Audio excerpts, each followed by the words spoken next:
Halo,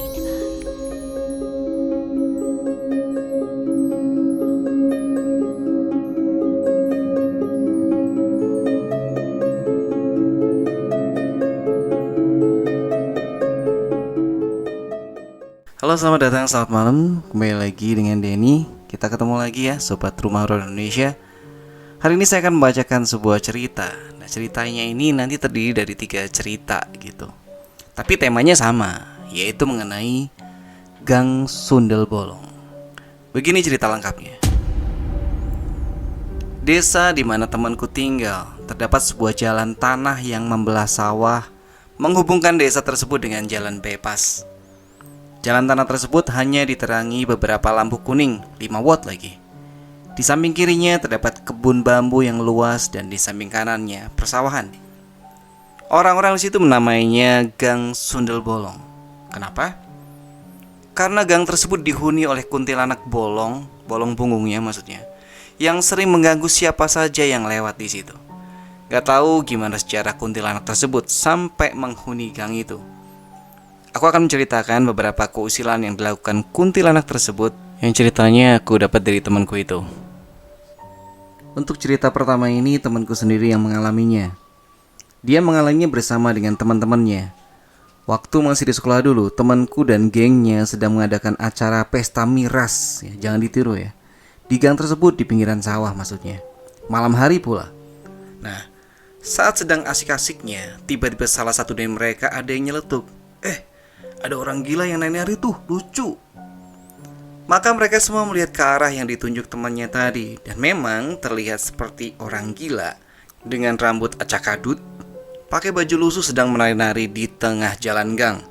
Mereka pun tertawa-tawa melihatnya, hingga orang gila tersebut tiba-tiba menghilang. Hal itu langsung membuat mereka sadar bahwa yang barusan bukanlah orang gila, melainkan hantu. Mereka pun lari tunggang langgang. Itu cerita yang pertama. Dan yang kedua, di ujung Gang Sundel Bolong, tepatnya di pinggir jalan bypass, dibangun sebuah pos polisi untuk mengontrol jalan. Setelah proses pembangunannya selesai, maka ditempatkanlah beberapa polisi untuk bertugas di pos tersebut. Dan para polisi tersebut mendapatkan perkenalan pertamanya dengan sang kuntilanak. Menurut mereka, saat dinas malam pertama, mereka mendengar suara perempuan menangis dan minta tolong. Para polisi pun mencari-cari asal suara itu. Akhirnya mereka menemukan asal suara tersebut, yang ternyata berasal dari belakang pos polisi itu. Setelah dilihat bebarengan, maka tampaklah sesosok kuntilanak yang menyeramkan. Alhasil, kaburlah para polisi tersebut. Dan cerita yang ketiga yang terakhir nih di malam ini, sebut saja ya namanya Pak Ajat. Dia seorang penarik becak yang biasa mangkal di terminal kota. Pada suatu malam, saat sedang menunggu penumpang, Pak Ajat diminta seseorang untuk mengantarkannya pulang. Ini orang loh, bukan setan. Rumah penumpang tersebut berada di desa temanku tadi. Maka tentu saja harus melewati Gang Sundel Bolong tersebut. Karena waktu itu berangkatnya berdua, maka mereka tidak mengalami kejadian aneh saat melewati gang tersebut. Padahal tadi yang berapa orang juga ada gangguan ya. Jadi nggak konsisten ya. Setelah sampai tujuan, Pak Ajat pun balik lagi ke terminal dan kembali melewati gang kuntilanak tersebut. Dan kali ini, keanehan pun mulai terjadi. Jalan yang dilaluinya tadi tiba-tiba berubah.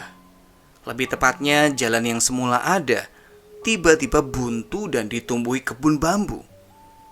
Pak Ajat pun bingung, kenapa jalannya berubah. Lalu Pak Ajat sadar dan berucap, "Bah, jangan ganggu saya. Saya cuma numpang lewat." Dan aneh bin ajaib, secara tiba-tiba kebun bambu tadi hilang dan kembali berupa jalan biasa. Beruntung saat itu gak ada penampakan.